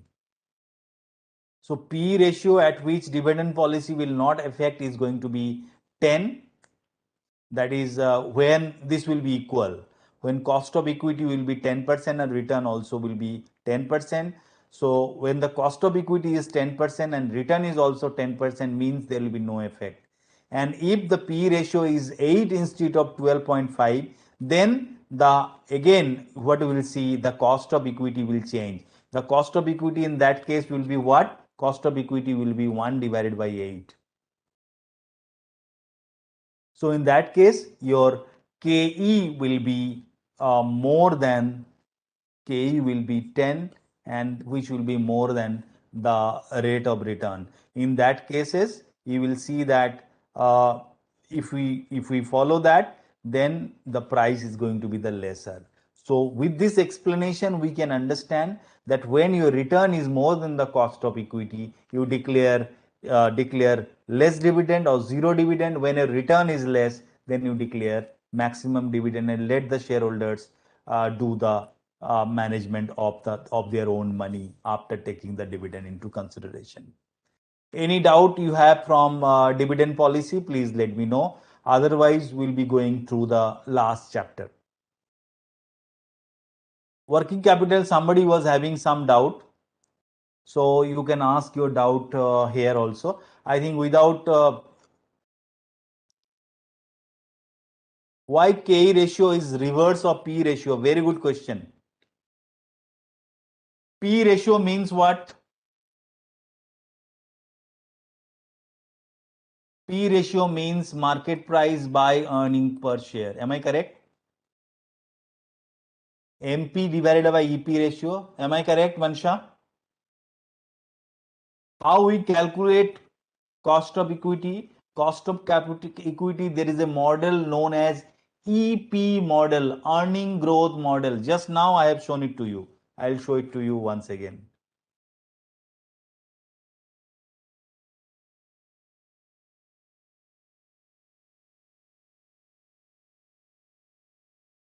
Can you see it here? This is what? EPS by MP, which is 1 divided by MP by EPS. Am I correct? And MP by EPS is nothing but the P ratio. I hope it is absolutely clear.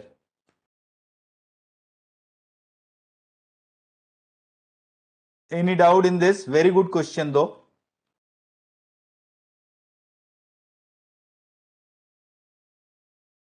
Yes, it's earning model. Doesn't matter. Doesn't matter. You can calculate, and you always the relationship between EP and MP ratio will be the same. There is no change.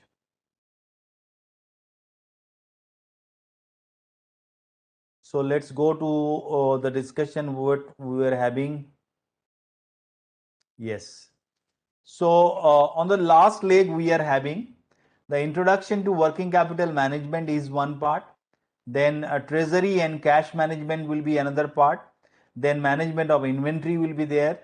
Management of receivable will be there. Management of payable will be there. Then the functions of financing of working capital.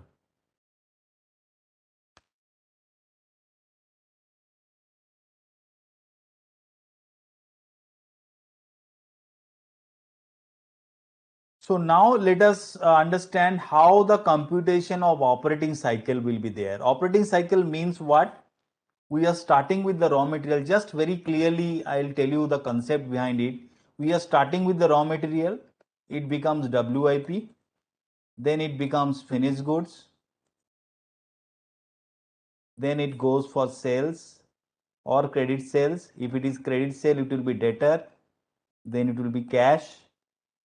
And with the help of that cash, again we'll purchase the raw material. So now operating cycle basically means how much time the raw material is staying in store, how much time the WIP is there, how much time the finished goods is there, and how much collection period we are having, addition of all those. So raw material plus WIP plus finished goods plus dividend, how much time is there? minus whatever may be the credit available. And each of the storage we can calculate like this. When we will be calculating the raw material, it will be average raw material divided by average cost per day, average WIP divided by average cost of production per day, finished goods, average finished goods divided by average cost of goods sold per day. In case of receivable, receivable divided by credit sale, because credit sale will determine the receivable.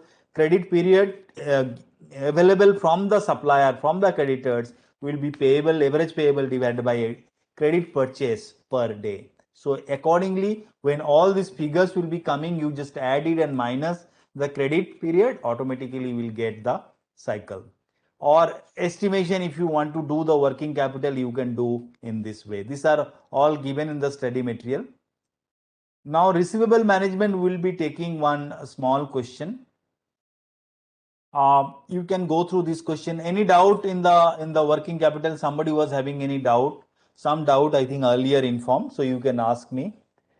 This Mosaic Limited has current sales of 15 lakh rupees per year. Cost of sales is 75% of sales and bad debt are 1% of sales. So these are the figures which is given. Cost of sales comprising 80% variable cost and 20% fixed cost. While the company's required rate of return is 12%. Mosaic Limited currently allowed a customer period of 30 days. That means they allow to the customer, but they are currently considering to increase in 60 days. So when credit period is increased from 30 days to 60 days, there are certain implication of that. Number one, there may be increase in sales. Number two, there may be increase in bad debt. There may be increasing of certain other administrative expenses because of debt recovery and all. It has been estimated that this change in policy will increase sales by 15%, while bad debt will increase from 1% to 4% as discussed. It is not expected that the policy will change in increase in fixed cost and creditors and stock will be unchanged. So whether we should be go for the proposed policy. So how we will be doing this kind of question? We can do a cost benefit analysis. So while doing cost benefit analysis, first of all, try to understand what is going to be the next sale. 15 lakh is the sale right now. If you increase it by 15%, it will be 17 lakh 25,000. Variable cost is 80% of 75%. That means 60% of sales. So contribution will be 40% of sales and fixed cost is 15% of sales, right? So proposed investment in debtor will be variable cost plus fixed cost. Variable cost will be 60% of the total sales and fixed cost there will be no change, so that will be on 15 lakh. Please be very clear on this. There will be no change in fixed cost, so we are taking 15 lakh figure only, but there will be change in variable cost, so we are taking the earliest new sale into consideration. So this into 60 by 360. Why 60? Because the credit period has been increased from 30 to 60. So this is 2 lakh 10. Current investment on debtor will be 15 lakh into 60% and 15 lakh into 15% into 30 by 360, that will be 93,750. So increase in debtor will get how much the increase in debtor, proposed debtor and current debtor both we have taken. Current debtor will be based on 15 lakh, but proposed will be based on the variable cost will be based on the new sale and the fixed cost will be on the existing sale. So increase in debtor, increase in contribution we have got 15 lakh into 40% into 15%. Bad debt has been increased to 4%. So bad debt differences we have got here. There is an increase in bad debt cost. Additional financing cost 12% is the rate which is given in the question. So that we have taken into consideration, and saving by introducing the change policy is going to be 12,050. So increase in investment will be this much, increase in contribution, so this will be positive, then this will be negative and this will be also negative. So if you take all these things into consideration, you will find that there is a saving of 22,050 in the proposed policy. So this way the receivable management question, there can be questions on factoring also, which is also very, very important. So receivable management question, working capital requirement question, and working capital cycle question. These are the type of questions which you need to practice. This time there is a question on EOQ also. So EOQ already you have done in cost and management accounting, and you can definitely, you know, those do you those kind of questions.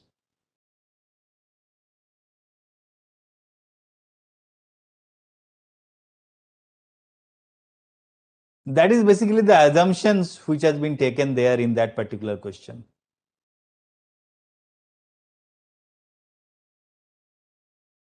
Yes. So any doubt in this working capital management?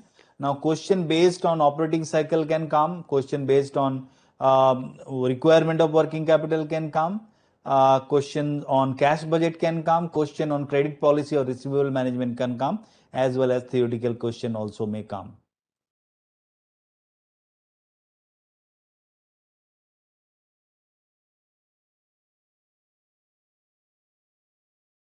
That's basically the assumption which has been taken in that question of working capital. Yes. So shall we, there was some doubt on RTP question. Shall we open the RTP then? Okay. We are opening the RTP, and if you have any doubt, just let me know.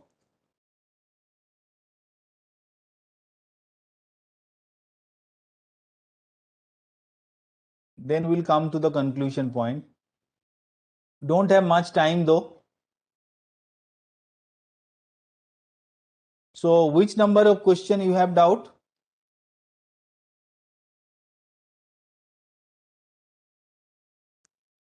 Anybody? Cost of capital?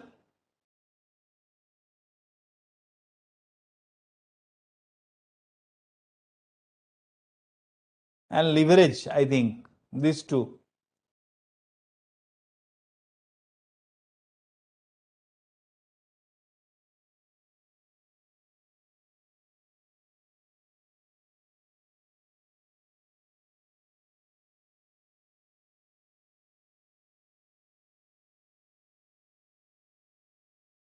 Any specific question if you have?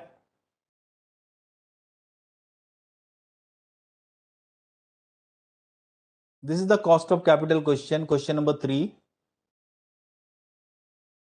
This is the cost of capital question. So rate of interest we have assumed basically as, because rate of interest in debenture is X and it has said that it is going to be 1.5 times. Then cost of debenture we have calculated. Cost of equity we have calculated on earning per share, earning price model, which just now I have discussed, and exactly what Mansa was asking, that how this is opposite to PE ratio, that we have been taken care of. And then equity has been plotted, weight has been taken. Weight means 50,000, 10,000, 10 lakh divided by 50 lakh, that is 20%, 30%, 30% and 20%. Cost has been taken, product we have taken, and then we have taken that X factor because we are not knowing it. What is X? So that we have taken, and finally we came to a conclusion that by solving the question that it is going to be 15%. 15% which is given. So if you equate that, you will get the interest rate of X, which is 10.36, and that is of debenture, and then rate of interest on bank loan will be 15.54, which is 1.5 times more than the rate of interest. Is it clear? So only two tricks are there. Here the interest on debenture and interest on bank loan is not given. So that we have assumed. And please practice this kind of question, otherwise you will not be able to do it. Okay. And then what is the next question? I think you are having doubt.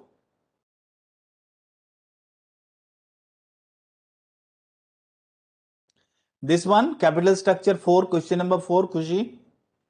So there were phone plan, Then leverage was given like this.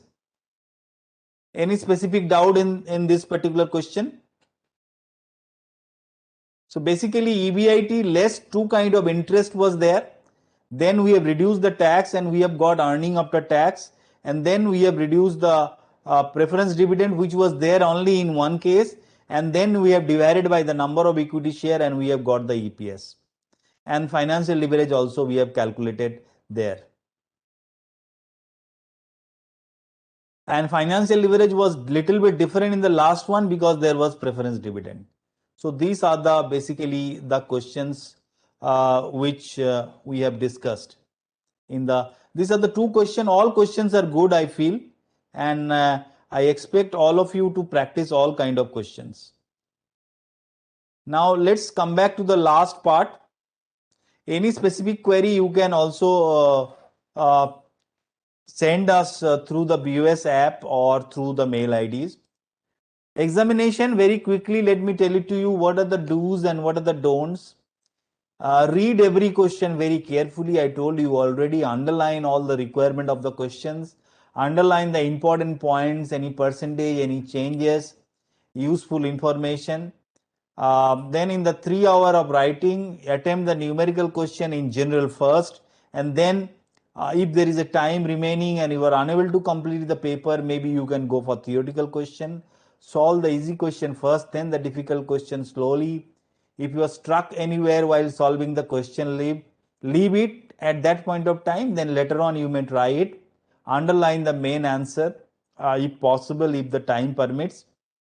And theoretical points, underline the major points or major part and be very specific while writing the theoretical question, right? Then reading time, wasting time should not be there, and reading questions requirement only. It's not that you will be starting reading everything. Requirement, try to see, try to understand, try to gauge that what is the requirement of that particular question. Marking margin on answer sheet, please be very careful about. You can follow that. And leaving numerical question at last to solve may not be very easy. So numerical question maybe in between or in the beginning it's better to solve. Not giving space, it's not good. You should give a proper space, and leaving a lot of blank pages is also not advisable. So these are some of the in general principle what you can follow while attempting the paper. If you have any question, you let me know very quickly because we are having only 1 minute left. Otherwise, thank you very much for taking part in the discussion, many of you, and hope that you will see those questions particularly which we have discussed, those summaries, brief points which we have discussed in financial management later on very carefully. And always, if there is any question, always you can go to the BoS app and send us. We'll try to give you the solution. Do practice our mock test paper which is going to come very soon. And now the previous year questions are also with you. Last year suggested answer is also with you. See that what type of question has come, what type of mistakes probably you could have committed, or if you have appeared in the last one, then where you have gone wrong. So those kind of analysis you make, and if there is any issue, any query, any doubt is there in your mind, we are always going to be with you. Also, thank you all for your active participation. Anmol, Khushi, I hope your query is solved. If not, then please let us know once again. Mansa, as usual, asking some very typical and good questions. And then there was Mansi Ben, Akriti, Himanshu, many other. I am unable to take the name of all. So thank you very much for your active participation, and I hope that you have enjoyed the class. Whenever you are having a free time, whatever we have discussed, because this is a summary of whole financial management, what we have covered here in BoS. So thank you very much. Thank you all. And till next time, and wishing all the best for your examination. That's all from us from Board of Studies. Thank you very much.